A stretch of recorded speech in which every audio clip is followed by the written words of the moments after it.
Jumat pagi, polisi menggeledah dua rumah yang diduga tempat tinggal teroris di perumahan Sakura dan Mediterania, Batam.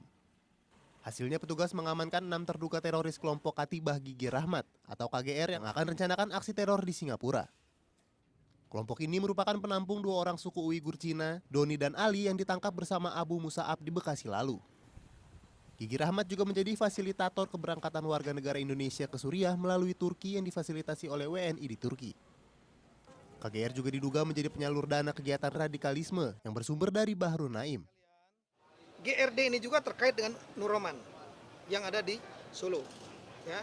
Nur Roman pernah datang ke Batam untuk atas perintah Arif Hidayatullah yang ada di Bekasi kita tangkap untuk menyeberangkan dua orang Uighur. Satu Ali, yang kedua namanya Doni.